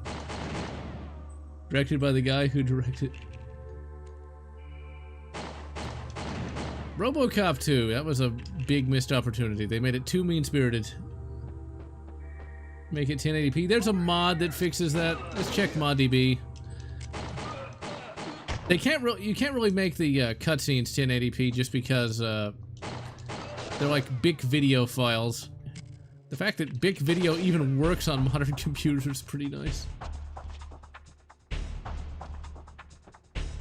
Judo 7 years, not bad. I mean, the thing about the older action stars is they were people that you could really kind of admire, especially if you didn't really know the meta. And yeah, RoboCop Rogue City is really good. That's a very good RPG. I like the fact that you can actually give RoboCop a voice in that. And the actual shooting gameplay is pretty fun. One of my favorite scenes in RoboCop Rogue City is where you can take this get well card for Ann Lewis and take it to all of your co-workers to get them to sign it. I thought that was really good. I mean, any game can have you like shooting enemies, but it's the rare game that lets you do that and actually be invested in it. No response. Ended because he was driving some police vehicle and literally backed over someone's dog. Yeah. Squish. Squishy squish indeed. But yeah, definitely recommend RoboCop Rogue City. It's one of the best RPGs in like the last couple of years. RPGs are a very rare game genre just because they're very hard to get right.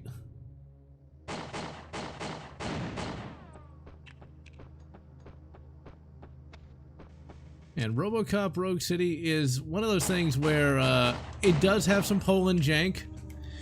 Because if you look into like some of the background information, you see some stuff in untranslated Polish.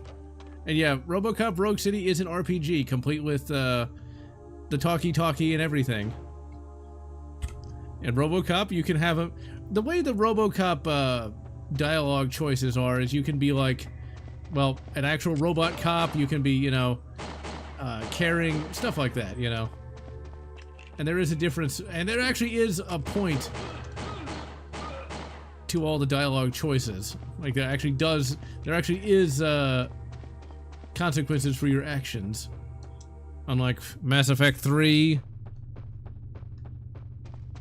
Opinion on KOTOR 2. Okay, so KOTOR 2 is a game I really need to review at some point, but reviewing RPGs is very hard. It's because there's so much footage you have to record. Like, it's ridiculous. KOTOR 2 is a much darker, a much more lower stakes game than Knights of the Old Republic 1. KOTOR 1 is very much sort of like a remake, if you will, of A New Hope. Instead of like the Death Star, you have like the Star Forge, which can make like endless numbers of ships and stuff like that.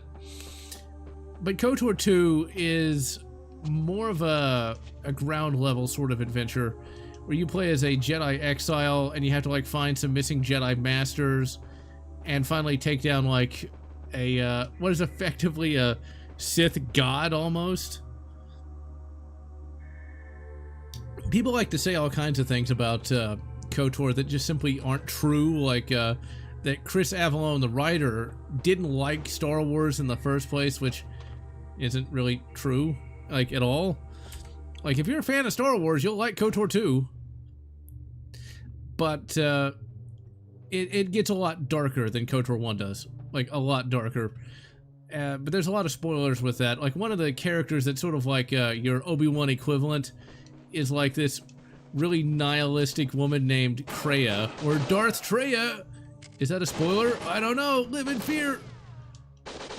Oh crap, I'm completely exposed. And not in a good way either. Okay, let's get out the shotgun. So it's like, oh, he doesn't like Obi-Wan because this is an evil character. But no, it's like, it's a game that just gets really dark and people kind of misinterpret that as like hating Star Wars when it really doesn't. Okay, what kind of just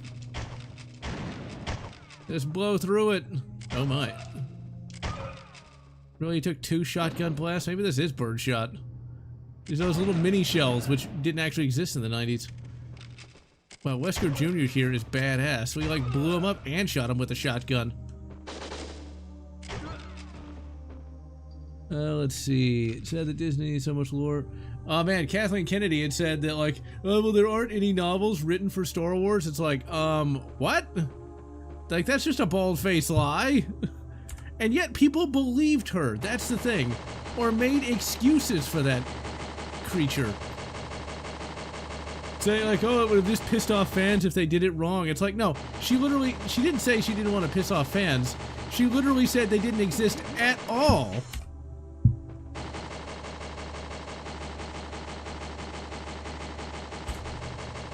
Go, go, go, go, go, go, go. But it literally said they did not exist at all. And it's like, well, that's clearly a lie. Like, it is such a lie, it's not even funny. The Yeah, and so it's ridiculous. I'm actually rereading the Thrawn trilogy right now, and it's like, if that had been turned into a movie or a TV show, it would have printed money. Like, I cannot stress how much money that would have printed. People wanted it. People convinced themselves that that shit tier Farce Awakens was good because they wanted Star Wars so bad. Because Star Wars is sort of like this middle ground of like, it's serious, but it's fun, you know, whereas Star Trek is, you know, kind of boring to a certain extent for certain people. Star Wars had all that space stuff, and it was fun. It had the swashbuckling element. It had like the space western element. It was sort of its own thing. And people loved it for a reason. Because there really isn't anything quite like it. Like 40K is nothing like Star Wars. Like 40K is this dark, depressing universe. Dune is a dark, depressing universe. But Star Wars had like its, you know, shocking moments, like the Death Star blowing up Alderaan. But then you'd have, you know, Luke Skywalker swinging across a chasm with a princess that was his sister. I mean, you know, look, I'm not going to judge. I mean, you know, I would not stand against a man who wants to marry his cousin. Because they're so attractive. In Shelbyville, at least. But still, though, you know, Star Wars had all that fun stuff. It had characters that people actually gave a damn about. Whereas in, like, Dune, like, who cares about the guy? Muad'Dib. Interaction in Code where he give a per person money. Yeah, well, see, Kreia berates you, but your response can be like, fuck off, bitch. And so it's like, yeah. That's what makes it more fun. It's like, you save somebody, and Kreia's like, yeah, don't do that. And I'm like, yeah, watch me, bitch. Who pays your bills? Who gives you a place to sleep? I think it's me. She just kind of like stays in your ship, like without even asking. And so it's like, I'll give anybody any money I want. The only problem is the game doesn't let you like save the guy. So that's kind of bullshit. Like, it happens right in front of you too. It's like, couldn't we like save that guy? I'm just saying. And yeah, 40K is also kind of its own thing as well. 40K can be as ridiculous as you want or as serious as you want, depending upon what you read. It's kind of like how Star Wars could be as military sci-fi as you'd want it to be. Okay, there we go. Okay, that box is going to be on the other side of the wall. Or as science fantasy as you wanted it to be. I like it when 40K is not quite as dark. Okay, that's what we're supposed to do. We're supposed to go under that laser. I know everybody loved that laser scene in Resident Evil 1, the movie, but I thought it was kind of lame. No! I thought it was kind of lame. It's like, wait a minute, they're going to establish this squad of badasses and then kill them off literally in the first, like, 30 minutes of the movie? It's like, why establish them at all? Yes, you do get to, date the emo chick. You don't actually end up engaging in any sort of sexy time. You like do some kind of weird like meditation, like from Demolition Man, which is kind of a strange thing, but whatever. As a youth, I found Visus Mar to be like really, really hot. I have a type, and my type is her. I gotta rewatch Cube. I did not remember that. Big fan of Cube. It's one of those lower budgeted movies that is really well done. Cube, for those who do not know, is a movie where a bunch of characters have to try to escape, well, a cube with a bunch of death traps in it. It's a pretty good horror movie. Like, it's not really stupid. There's a bunch of sequels. Each worse than the last. Cube 2 Hypercube wasn't bad either. It wasn't the best, but... I'll see ya, Anti-Whiteout. Enjoy work. See, thankfully for me, it's Saturday. And so I got a day off. I can actually sleep late and not have to get up at 5:30 in the morning. Let's see. Orcs Proto-Saw. You know, I've never actually seen Saw. How wildly different the tone of 40K. Yeah, the orcs can be, yeah, so he can dual wield his own guns, but then like they have like slaves and things of that nature. And good, Triple X Medic. What's funny is there's a guy who went to work just as you came here. So yeah, everybody's got to work on Saturday. What's the deal with that? Although for like 3 years, I had like no Saturdays at all, which is not fun. Well, I mean, I kind of like them to have eyes, but the sexy goth? Oh, hell yeah. I'm still looking for my sexy goth lady. Alas, none have been found. But they gotta be somewhere. Mondays and Tuesdays. Yeesh. God damn it. Okay, and we're gonna like hide under... Nope. Ooh, I did it. Haha. Can xenomorphs differentiate between humans and synthetics? Yes, they can. At least in the AVP PC games. There's like this little aura that surrounds like a human, but it doesn't surround a android or anything. It's sort of implied in the original lore that like xenomorphs wouldn't attack robots because they didn't see them as a threat or as useful. Yep.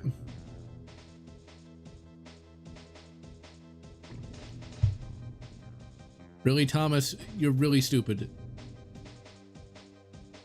Like, why would you point a gun at somebody's head when you can clearly tell he's on your side? Lieutenant Carlisle. It's a very strange name. It's Cecil. This must be before he joined the GDF. Going to the gun range. Nice. Gonna shoot the Deagle. Because that Desert Eagle is pretty awesome. I mean, I don't know that it has really any point unless you're like fighting werewolves, but it still is a pretty awesome pistol, especially in 50.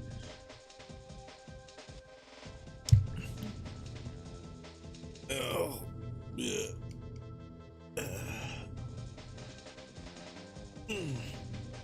Gonna get curvature of the spine. Take this air. What's this air? C4? Rifle and shotgun only? Huh. So it's a Mini 14 time.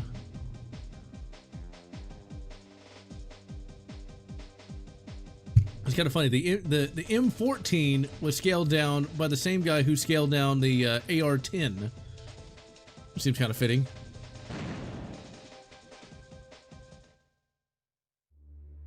That reminds me, there was a YouTube channel called In Range. It still exists, but the guy who runs it is unfortunately kind of gone nuts. But he used to work with the Forgotten Weapons guy, Ian McCullum, and they made some really good content together. I was rewatching that the other day while I was or listening to it while I was at work, and it's always sad when like YouTubers kind of like have a falling out. Because usually they work better together than separately. Like one will kind of like be the funny one, and the other one will be like the more straight-laced one, and they'll be able to play off of each other really well. Unfortunately, while Ian McCollum has stayed somewhat based, Comrade Carl has not. So it's sad to see. Like in 2020, he got 2020 essentially, where he just really went off the deep end. But you could kind of tell even like late 2019 that they were kind of already having some friction. It's like, you lost another one. Mini 14, AR-15, nice. And yes, he went the wokiness of the wokiness. You can kind of tell his wokiness started when he started losing his hygiene and looking kind of like a homeless man. Whereas before, he actually looked like a legitimate human being. Really? Uh-oh. What does the blue mean? I forgot what that was. But I really liked both Ian and Carl. They were kind of like the second coming of the Mythbusters. Am I going to die if I do that? Okay, good, I'm not.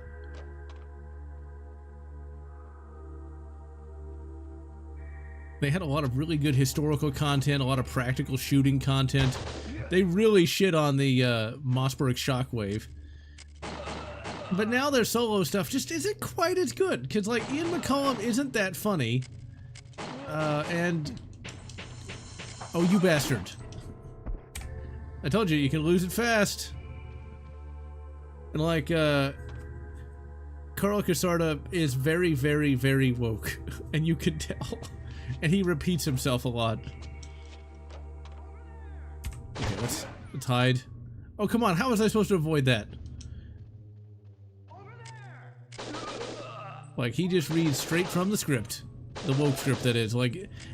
There is a woke script where they have to say certain things, because, you know, if they don't, they'll get canceled. It's sad. It's like, be your... Go... Oh, you fuck! Okay, let's try the shotgun, because that guy's gonna charge at me with a knife. Ooh, I could get into that topic, but I won't.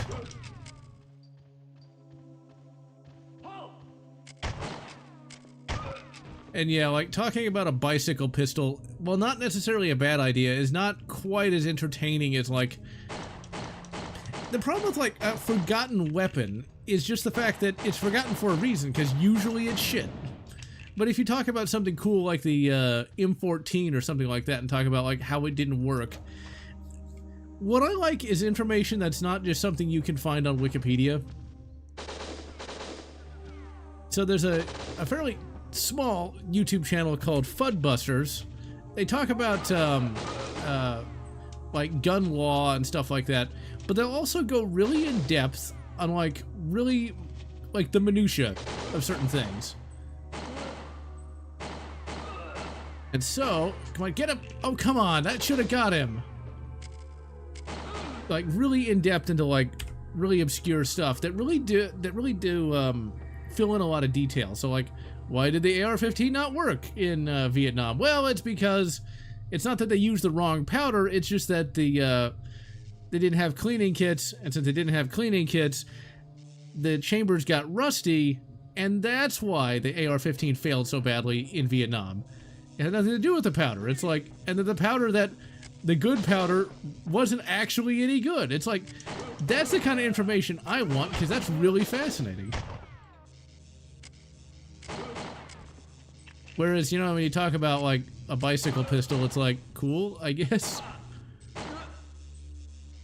Yeah, I definitely recommend Fudbusters and Fud Blasters. They go into that real nerdy detail. It's both. It's two different channels. Fud Blasters is where they kind of like slaughter some sacred cows, talking like the Thompson submachine gun really isn't that great, and they'll actually give legitimate reasons as to why it's not any good, which I really like. I like getting that kind of information that's not just regurgitated off of Wikipedia. A Mossberg chainsaw pump. I'd like to see that done practically. You know, like, what does that look like on the clock, you know? Would that actually be useful? You know, you got somebody with a shot timer and one of those chainsaw grips, and then somebody with a legitimate shotgun. Like, what happens? Uh-oh, bomb detector's going off. Over here! Love how he just ran straight through that plate glass window. Prototype Maxim. And yes, that is pretty neat. Indeed, like the Maxim machine gun. Originally it was supposed to be in black powder. Can't imagine the amount of lung cancer that would have caused. What I like is information that can really change the whole context of something. So like, you'll hear about how like the French invented the first smokeless powder, but you won't hear how they invented it. Which is kind of important, because like, if you don't know how they did it, then it doesn't really matter to a certain extent. So like, how they did it is apparently the guy who invented it first invented the tools to measure the speed of like powder expansion, I think, something like that. Basically, he invented the tools to measure like the speed of like powder burning, and that's how he invented it, which really changes the whole context for like how smokeless powder got made. And I'm always interested in those kind of little details like that. It's the stuff that Wikipedia won't tell you. Context, people, context. I think, okay, about to hit 2 hours. Let's try to find that bomb. We'll at least disarm one bomb. I think we're supposed to disarm the bomb. I don't remember. I was too busy talking about measuring powder. He's like, why not measure powder? Okay, so I guess we're not gonna find the bomb? I don't see it. Look how that door's locked. Okay, well, we've been going for 2 hours. I'm only one man, so I'm getting tired. So, next week, I'm not sure what I'm gonna stream. Mainly because there's like, there we go. There's like 2 games I kind of want to talk about. One is Wrath of Kronos, and the other is Turok 2. Since this is an N64 game, I think I might be doing a stream on Hexen Wrath of Kronos. We'll see. Until that time, I am General Lotz, wishing you good Gears of War and good Resident Evil 4, whatever makes you happy. All smart gun being attached to him. It might be, but I don't think it'd be practical. Until next time, smart gun.